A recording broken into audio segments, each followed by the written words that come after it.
we are the fundraising arm of Dar al-Kalima University of Arts and Culture, which is the first and only of its kind in all of Palestine. Joining us from Bethlehem is Reverend Dr. Mitri Raheb, the president of Dar al-Kalima and also the co-founder of Bright Stars of Bethlehem. Welcome, Dr. Raheb. Thank you so much for joining us. Thank you, Chris. Good to be with you. We understand that 2 of our DAK students in the last 48 hours have been detained by the Israeli military. What can you tell us about Farouz, the DAK film major that was detained and since released? Yeah, Farouz actually was detained on Sunday while she was protesting the Israeli military occupation and oppression that was happening in Jerusalem. And she was doing that actually in front of the headquarters of the Israeli military in Bethel near Ramallah. And Farouz, as you said, she is studying film, but her story is unique because actually she is the daughter of a Palestinian detainee. Her father was actually put into prison, into Israeli jail. He is a political prisoner 18 years ago. And he is still in prison because they convicted him for 20 years in jail. And so basically Farouz, when her father went to jail, she was like 2 years old. And since then, she grew up actually away from her father, that we hope will be released hopefully in 2 years. So this is why I think Farouz is very tentative to injustice, and the occupation is not a theory for her. I mean, she lived that through her whole life. I mean, growing up away from her father was not something easy for a young girl.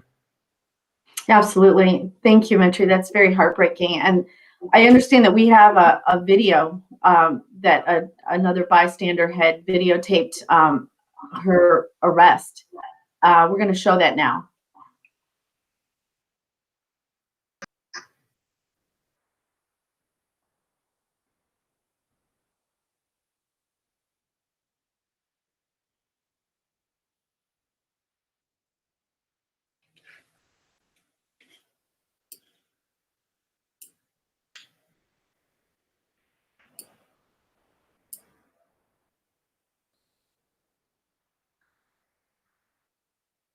Arrest, which looks very aggressive and violent. So that if anybody wants to see that video, that's actually posted on our Facebook at this time. Again, heartbreaking. We will be praying for her and her family, and as she navigates through I'm sure what will be a complicated situation after the arrest. I'm glad that she's been released at this point. Okay, my next question to you was going to be, can you tell us about Anas, who's the music major? And we were going to ask you to share about him. We were going to show some pictures, but I'm thrilled to say that Anas has been released, and he is here with us today. So welcome, Anas. Hi. Welcome. Yeah, Anas was released just like 3 hours ago, and so this is like his first interview after being released. I'm going to ask him in Arabic, and he's going to answer in Arabic, and I will translate what he's saying. أنس، تحكي لنا شوي شو صار معك بهاليومين الأخرانيات؟ مرحبا. بداية طبعا أنا كنت نازل أنا وأصحاب لإلي بدنا نصلي بالمسجد الأقصى. كانوا مسكرين البوابات وبيمنعوا أي حدا يدخل. هذا أنو يوم؟ كان امبارح، يوم الاثنين. امبارح على الساعة 12 تقريبا. كانوا مسكرين البوابات، ما بيمنعوا أي حدا يدخل. طبعا حكوا الشباب في طريق إنه بنقدر ننط من أحد بيوت البلدة القديمة للسور تاع المسجد الأقصى، وبتدخل على الأقصى بالطريق على ساحة المسجد الأقصى. طلعوا عدد من الشباب، طبعا نطوا عن ظهر البناية هاي. في شباب منهم نزلوا نطوا على ساحة المسجد الأقصى. طبعا كان في جنود للاحتلال، ما كنا نعرف إنه في جنود الاحتلال بيستنوا فيهم، تم اعتقالهم. فإحنا جربنا نرجع. وهدول كانوا الجنود يستنوا جوا ساحة الأقصى ولا براها؟ يستنوا جوا ساحة المسجد الأقصى عشان عرفوا إنه في شباب راح ينطوا عن طريق السور. أوكي. فأنا رجعت أنا واللي معي، حاصرونا، أجوا من الجهة الثانية. اللي معي تم اعتقالهم. أنا حاولت إني أهرب، طخوني برجلي، طبعا رصاص مطاط. كنت على سطح، دبيت على السطح اللي تحت، تقريبا هو فرق بيكون طابق واحد، وهجموا علي، ضربوني ورشوا علي الغاز وتم اعتقالي. خليني أترجم دقيقة على أساس ما أنساش شيء. Anas is saying on yesterday around 12 noon, he was with his friends going to pray at Al-Aqsa Mosque in the old city of Jerusalem. That was like the prayer time. But then they saw that the Israeli soldiers have blocked the entrance to Al-Aqsa Mosque, not allowing anyone to enter. And so they tried to find another way to get in, maybe through climbing over the wall and then to jump into the Al-Aqsa compound. What they were not aware of, that the Israeli soldiers actually were waiting for them inside Al-Aqsa compound. And so they detained some of his friends. He and few others tried to get away, to run away, but then they fired at him with rubber bullet. He was injured, and he actually fell from like 10 foot from the walls of Al-Aqsa to the ground. And this is when the Israeli soldiers came and they threw gas on him and detained him. كمل أنس. طبعا بعد ما تعرضت للضرب والهيك حطوا الكلبشات في ايدي. بعد ما طبعا اعتقلوني بطريقه انه ضربوني ورشوا علي الغاز. بحكي له بالطريقه انه باي تهمه انت ماخذني على الحبس، يعني باي تهمه؟ بيحكي لي انت بتسوي اعمال تخريبيه. حكيت له اي اعمال تخريبيه؟ انا بدي ادخل اصلي بالمسجد الاقصى، انت باي حق بتمنعني وتسكر البوابات؟ ما بدك اياني انط عن سور مسجد الاقصى؟ افتح البوابات، اسمح لي بالدخول. انا مش جاي اسوي اعمال تخريبيه، انا جاي اصلي. طبعا كانت كل جمله بحكيها اتعرض للضرب ازود، ويشدوا الكلبشات على ايدي ازود. داخل المركز تم ضربي كمان مره، وحكى لي بدك تطلع، بدك توقع ورقه انك انت ما انضربت وما تعرضت لاي نوع من انواع العنف. وطبعا اجوا اهلي، وتم دفع غرامه ماليه بقيمه 5000 شيكل، وابوي وقع على ورقه تعهد اني ما اقوم باعمال تخريبيه حسب ما هم بيحكوا عنها. لا نص اي اعمال تخريبيه، هذا العمل ما بيشمل اي عمل تخريبي، بالعكس انا راح اصلي بالمسجد الاقصى. في الليل. Anas is saying after detaining him, they hit him a lot.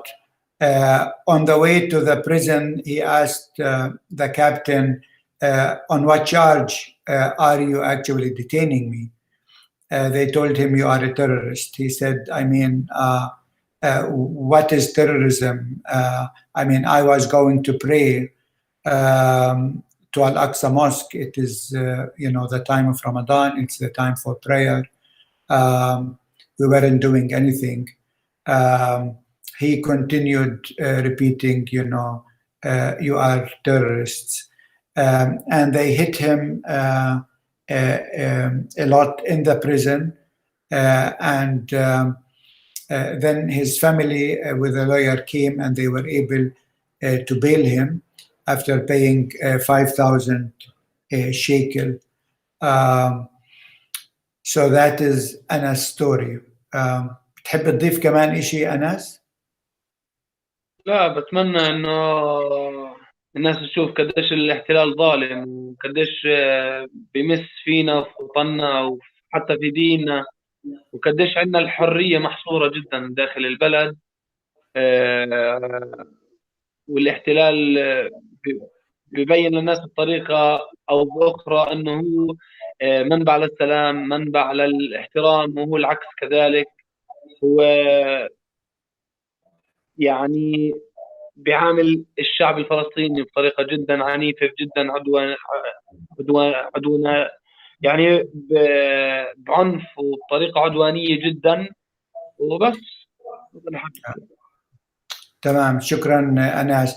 Yeah, Anas is saying that his message to us is for the people in the world really to understand and see the injustice that is happening in Palestine, how we are actually robbed from our freedom, the freedom to have our own country, the freedom to exercise our religion, the freedom of any human beings that is necessarily actually for us to live, and to understand that Israel pretend always that they are the peace-loving and the Palestinians are the terrorists, while actually the opposite is the case. أنس شكرا كتير. أنا بعرف أنت بتدرس عندنا موسيقى وبعرف صوتك حلو، ودائما أنت إيش في عندنا مناسبات بتأثرش دائما بتغني. فاليوم بدنا نسمع صوتك لأصدقائنا اللي معنا من كل العالم، وقلنا بس شو بدك تغني لنا إياه. طبعا أنا بدي أغني موال لفنان فلسطيني اسمه أبو عرب. موال يا توتة الدار. إيش اسمه؟ يا توتة الدار. Okay. So Anas is a voice major, and whenever we have an event at Dar al-Kalima University, he always there actually performing. And maybe some of you who came and visited our university, you could see him often, you know, on the music floor with his guitar singing. Tonight he's going to do a very short piece. It's an Oriental piece, so he will do it without the guitar, just voice. It is the words were and the music written by a Palestinian artist, and the theme is it's about the tree at home. It's a fig tree, the fig tree at home. So we will listen now to Anas. Anas, تفضل. يا توتة الدار صبرك عالزمان جار، خلي جناك حمم عالغاصب الغدار. يا ويلي يا توتة الدار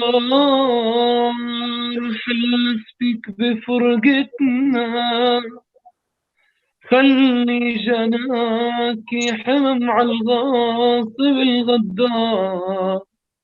يابا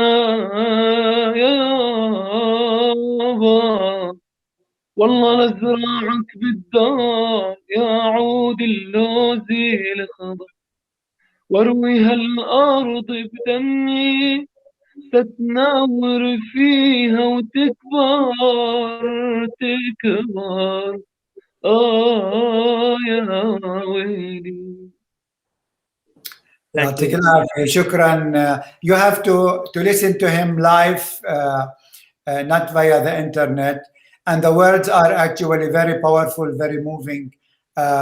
It's addressing the fig tree at home, to be resilient in front of the oppression that is coming, and to keep giving good fruit. Anas, shukran. Thank you. Wow. Wow. What an incredible example of resilience and hope unlocked in the face of unimaginable oppression.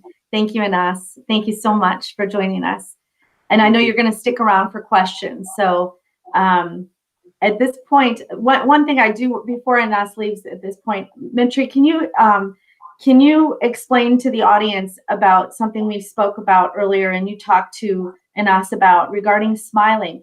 Something that I've noticed as I've been watching the news are many young people who are being detained, Palestinians, are actually smiling with radiant smiles. Can you speak about that and what Anas had said to you about that earlier? Yeah, I asked Anas this question earlier because in the picture he was smiling while he was detained, and I said, why? And his answer was, this is as a sign of resistance and resilience, because he doesn't want the Israeli soldiers to feel that they have broken him, but that he's standing there tall, actually, to make them feel actually ashamed. So that was his answer. Thank you. Thank you again for joining us. And we'll get back to you in a few moments with questions as well. For now, I think it's important to, in order for the audience to understand some context, I've collected questions from some key stakeholders around the country. And Mitri, I'm hoping that you can shed some light on some things regarding the context. So let's start with the first question. What has happened in the last few weeks in East Jerusalem, Sheikh Jarrah, Silwan, Damascus Gate, and Al-Aqsa Mosque complex? Can you just give us a summary of what's been happening?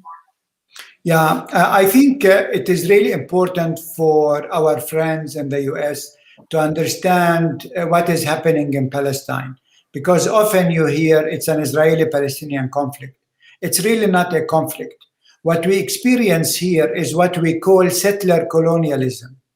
And settler colonialism actually is distinguished from classical colonialism because the settler colonialists, they come to a country, occupy it permanently, exercising state sovereignty and juridical control over the indigenous people, while ultimately aiming to eliminate the native people.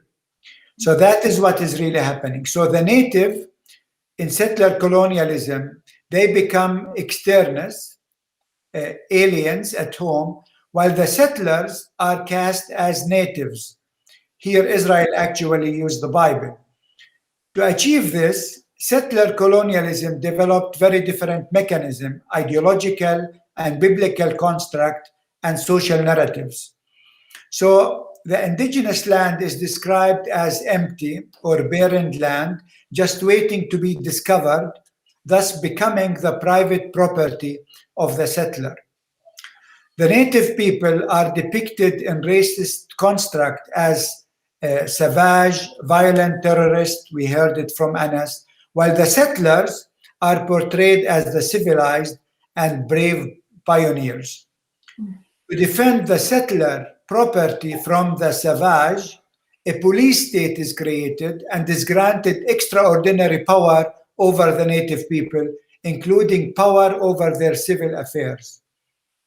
And so this is actually what is happening here. So it's not a conflict. It's really settler colonialism. And so what happened in the last weeks in Sheikh Jarrah is a Palestinian neighborhood in Jerusalem. It was named after the medical doctor who was treating Saladin in the 13th century. And so there is this Palestinian neighborhood, and Jewish settlers, they wanted to evict all the families from that neighborhood to occupy their homes and to kick them out. And this is actually started this whole last unrest. Now, this is not something new. Israel has been doing this for the last 100 years through different means, sometimes through wars and displacement like 1948, sometimes through laws, Israeli colonial laws that allow land to be only owned by Jewish Israeli, not by Palestinians. And so 90% of the land in Israel is not allowed to be sold to any Palestinian. That's part of the racist structure of a Jewish state.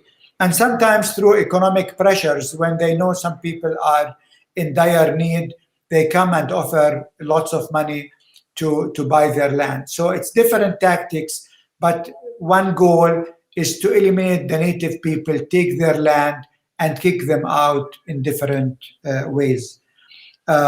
So this is really what the background, that is like the bigger picture that we need to understand, because in the media, they often talk about conflict. Conflict is between two parties, but this is really not a conflict between two parties. It's a one party that has all the power and all the international support against really a civilian population that are native in their land, and this is the Palestinians. That's really enlightening. Thank you so much for that. I'm glad we're taping this because I'll be watching this again. I've learned a lot from just that one answer. So thank you. I think our audience has too. All right, for the next question, each year there are tensions around the anniversary of the Nakba, the Israeli Jerusalem Day. And this year we are in the middle of Ramadan. How do these events factor in? Actually, they do factor very much because on the one hand, you are right.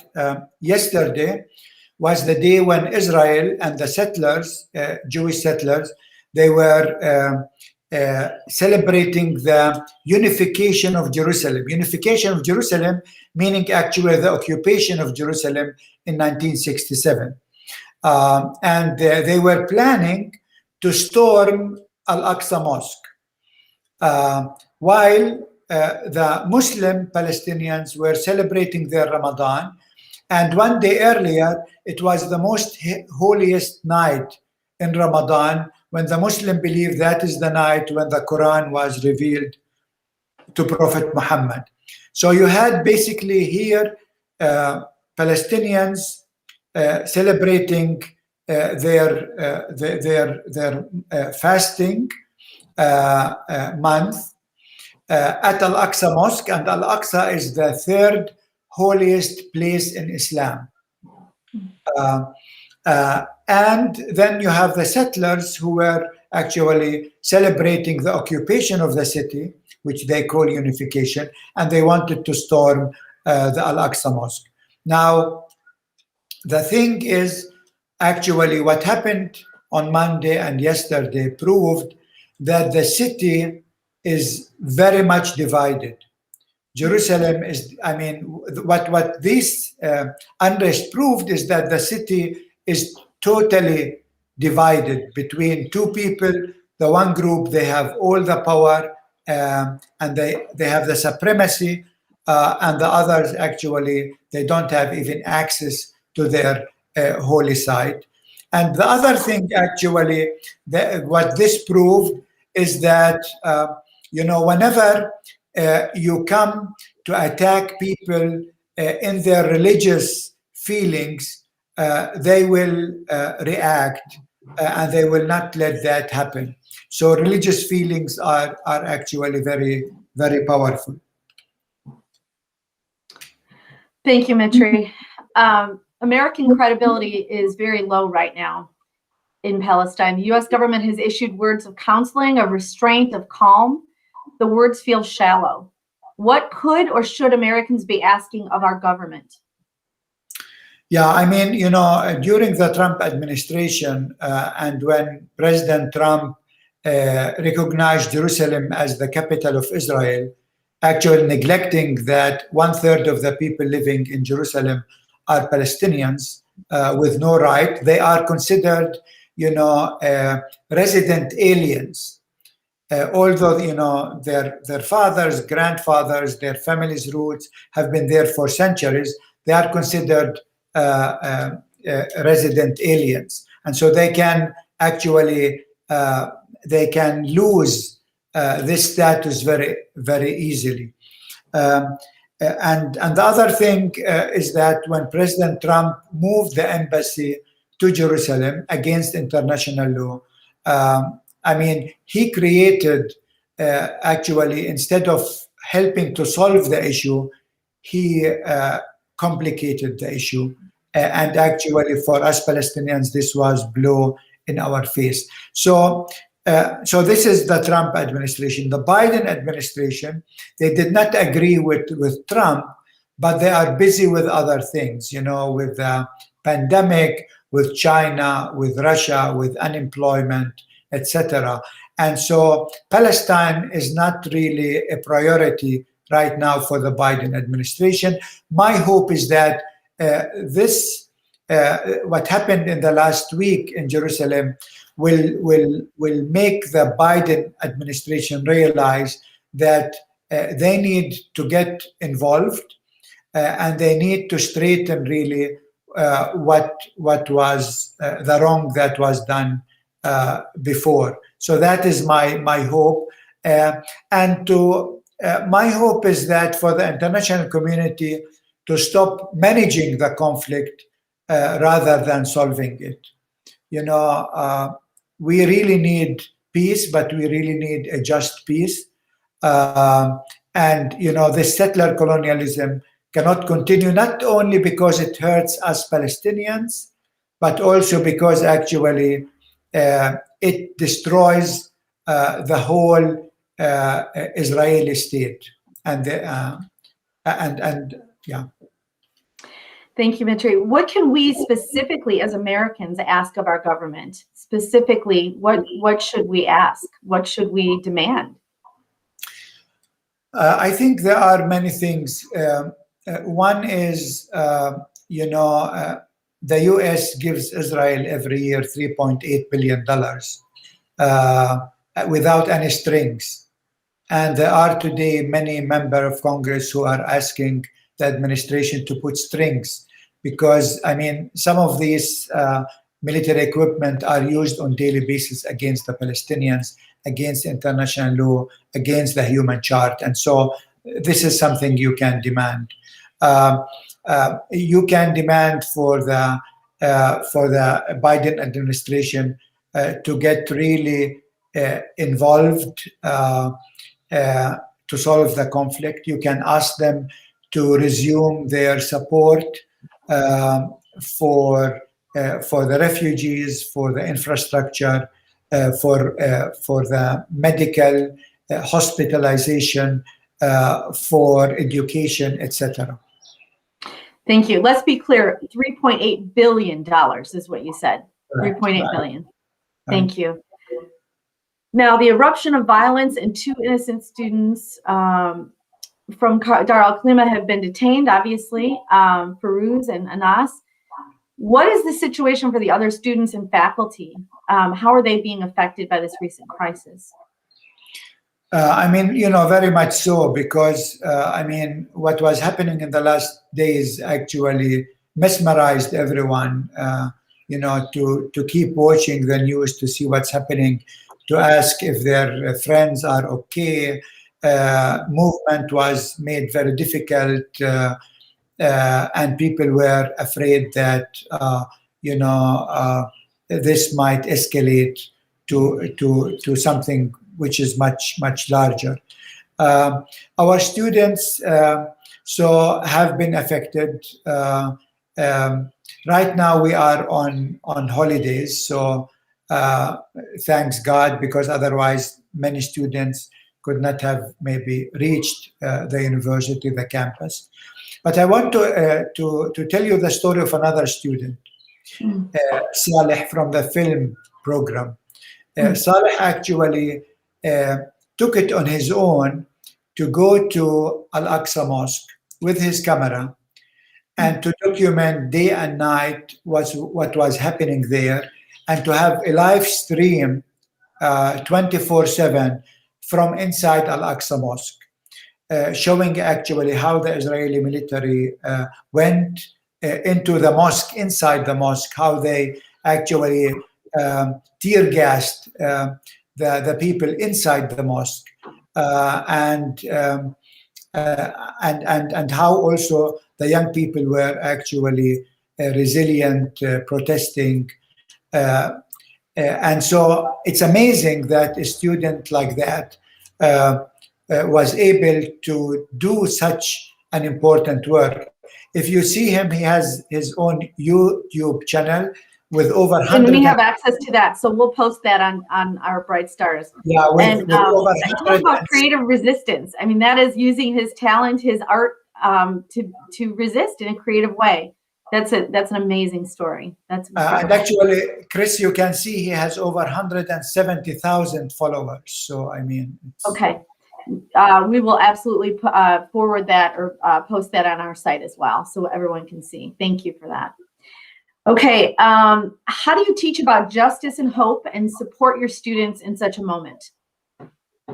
Yeah, actually, you know, for us, we have certain values that we think are very important for our students and for our philosophy. The first is critical thinking. Yes. Critical thinking is very important, especially at times like this. You know, and I was today listening to CNN and to the German news, and I felt that actually the Palestinians were the one actually attacking Israel and not the other way around. So critical thinking is important because we need our students to think critically of everything they hear, they see, they read. We need critical eyes. So this is one. Secondly, we train them actually to have compassion with the oppressed, irrespective who they are. For example, this is why when I look at many of the films that our students are doing, many of the films, they talk about gender issues because they feel they have to raise the voices of the women and the oppression they feel in a patriarchal society. But also about the socially vulnerable groups of people. Many of the films depict that. So for us, that compassion for those people who are oppressed is really important, irrespective who they are and where they live anywhere in the world. And the third thing that is important for us is creative resistance. This is something we teach because we want our young people to resist, not through, you know, arms and so on, because we are anyhow the powerless compared with the Israeli. Israel is the 8th largest military country in the world. You know, we are defenseless people, so we need to be to think creatively and to use, you know, film, song, dance, theater to tell our story in a creative way. And again, Saleh is a great example, you know, using his camera to transmit what is happening there, so to show the whole world. I mean, what a powerful medium. And so that is to use art as a tool for advocacy in our struggle. I think this is something that for us is important. I see that. So creative thinking, compassion, and creative resistance. These are all the tools for encouraging and empowering world changers. And I see that in the students at Dar al-Kalima, and that's hopeful. That's definitely unlocking hope as well. Okay, what is the critical message right now from Palestine that all of us must help in carrying? The message to the world. Yeah, the message to the world is that really the context here is a context of settler colonialism. And Palestinians deserve to have their freedom. For the last 100 years, this country did not experience peace and justice. because of this settler colonialism. That need to stop. Maybe that settler colonialism, I mean, happened in many different countries, but it's happening now in Palestine, and that needs to stop. Thank you. All right, we touched upon this just a tiny bit before, but the question is, are there policy actions that President Biden, members of the cabinet, or U.S. legislators can take that would make a real difference in the dynamics of the violence in and around Jerusalem and Bethlehem? Yeah, I think it's important for the Biden administration to reopen the American consulate in Jerusalem that was closed under the Trump administration, and to upgrade that to an embassy for the Palestinians. I think this will make it's a very small step, but it will change the whole dynamic of the conflict, because it shows that the U.S. is really serious about having Jerusalem a city for two peoples and three religions that can live together. Thank you. Okay, another interesting question is, are there pro bono legal services through the Palestinian Authority or humanitarian nonprofit organizations that can assist the DIK students and others who have been detained? There are a few available, not always, but there are few that are available. Okay, and hopefully our friends who have been detained and released will be okay moving forward. I know they're gonna have a rough road if there's any actions taken against them. Okay, we are going to move on to the question and answer portion of this. This has been so informative. Thank you so much. I do believe we've been getting some questions in, and we're gonna look at those right now.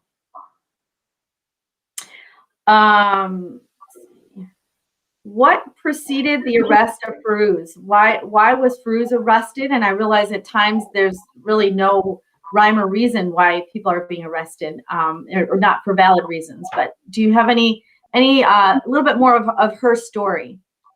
I mean, because she was protesting with other friends, demonstrating in front of the Israeli military compound. That is actually the headquarters of all the occupational forces and Israeli military forces throughout the West Bank. And they didn't like that, and so they attacked the protesters. Thank you. We're going to bring Anas back in. And do we have any other questions? Do we have any questions for him? Let's see. One viewer asked the question, how can we help bail out other students or help other students get released that have been arrested? Yeah, I think, I mean, if legal actions are necessary, we will be ready to do that, and you can definitely help with that, and also, help with students whose family maybe cannot afford actually to pay the amounts that Anas and others had to pay. Thank you. I have a question about the numbers of people who have been injured and killed in the last few days. Do you have any update on that? I don't have the latest. I know that in Gaza, over 30 people were killed. In the West Bank, hundreds of people were injured and detained. But I don't have actually the latest. Maybe أنس knows. أنس تعرف كم من واحد اتصاوب مثلا في القدس في هالأيامات الماضية؟ عندك فكرة؟ يعني آخر عدد أنا سمعته تقريبا كان 270 شخص، بس لسه عم بيزيدوا، يعني كل يوم إصابات جديدة، وفي منهم إصابات خطيرة، المطاط بالرأس بتكون، في منهم وضعهم مش منيح بالمرة، في إشي بالعين يعني، وفي من كل هالإصابات. So he's saying the latest number he heard about people injured in Jerusalem was 270, but the number keep climbing, and many are in serious condition because they were hit with rubber bullets in their eyes or. Thank you. A question for NS. How are you? You were injured by these bullets, and I'm so sorry. How are you feeling after that? Are you healing? أنس بتقول إنه كيف هلا أنت شاعر يعني في عندك أوجاع، في عندك إشي طبعا انا هسه رجلي ما بقدر امشي عليها، انا لافها لفوا لي اياها بالمستشفى. انا غير الاصابات اللي بجسمي طبعا من الضرب في البواريد، ولسه حاسس بحركه بوجهي من رش الغاز كمان. I mean, he's still, you know, because he was shot at his leg with rubber bullets, so his leg is still actually in bandage, but also all over his body from them hitting him with their, you know, with their,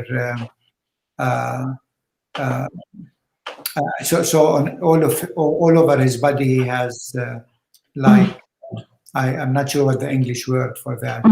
Bruises, maybe Yeah. bruises. Bruises. Yeah. Exactly. I'm so sorry. So sorry for that. هي الوجع الاكبر طبعا بالرجل من طخ رصاص المطاط، لانه كانت المسافه قريبه، ما طخنيها من بعيد، طخها من مسافه قريبه جدا علي. يعني قديش المسافه كانت؟ تقريبا 15 متر. What hurts most is his leg, because he was shot with this rubber bullet from a very short, close range. Yeah. Exactly, only like 50 foot away the soldier was. So I'm so sorry. You know, one of our board members said to you, Anas, Jeanette Cool, she said, Anas, your voice is the world. She loves your beautiful voice. So if you can share that with him, Dr. Rahab, tell him what our board member said. في صديقة إلنا بتقول هو جوزها موسيقي فلسطيني، وهي بتفهم كتير في الموسيقى، فبتقول صوتك بجنن. Thank you. Last question for Anas. How does he find rest and renewal during this time of trauma and constant worry and this crisis? How does he feed his soul and his body and his mind? How does he rest?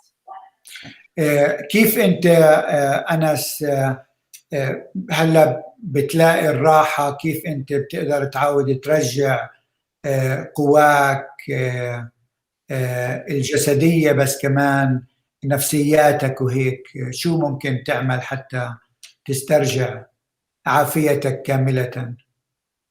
يعني صراحة العافية والنفسية صعب ترجع، يعني طول ما هو كمان في ناس تحت القصف في غزة، احنا كمان نشعر معاهم غير اللي بصير عندنا في القدس. في ناس بدها تطلع جوا بيوتها، يعني أهل الشيخ جراح إذا راحوا منهم بيوت النفسية بضلها محطمة، لأنه هذا الإشي إذا صار معهم ممكن يصير بعد فترة معانا، يمكن يطلعونا إحنا من بيوتنا كمان. من ناحية استرجاع القوة الجسدية إن شاء الله إنه بعد راحة عن طريق الرياضة أنا برجع القوة الجسدية. والموسيقى فكرك بتساعدك شوي؟ الموسيقى أكيد، الموسيقى بشكل يومي، الغنى والعزف هاي إشي أساسي بالجسد بالنفسية بكل شيء. Anas is saying that, you know, the thing is not his own, you know, physical, you know, problems, etc. But when he thinks of the people in Gaza, when he thinks of the people in Sheikh Jarrah, I mean, all of this actually doesn't help people really, you know, to come to terms with what's happening. Still, for him, he hopes that sport will help him regain his physical, strength, and music will help him regain his actually psychological strength. I thought maybe the singing is a blessing and helps him to flourish. I kind of thought the music would do that. So another question, this is the last question. One of the viewers asked, how can we donate? And the mission of Bright Stars of Bethlehem is to unlock hope for the next generation of creative leaders in Palestine, like Enes, like Farouz, like Ismail, who painted this beautiful painting. And Tiffany has put the link for donation for Bright Stars of Bethlehem into the comment section. So you can, if you'd like to stand with us and support and help these incredible leaders to flourish, you can donate to Bright Stars of Bethlehem, and we'll make sure that that money goes to help the flourishing of these incredible, resilient, beautiful young people who are the next generation of leaders in Palestine.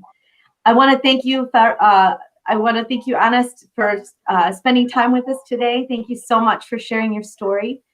And Reverend Rahab, again, you're a world changer, and we just are so blessed by your leadership. Thank you so much for bringing these stories into our computers, so that here, over 6,000 miles away, we can learn about what's happening there and hopefully stand together with you against oppression, against injustice. We want to, I'd like to leave you all with this hopeful one last hopeful image. And that is, we're going to put this up on the screen. Last night, I reached out to my friend Ismail. Ismail is the painter at Dar al-Kalima who painted this beautiful painting. And I said, "Are you safe, Ismail? Is your family safe?" Ismail lives in Gaza.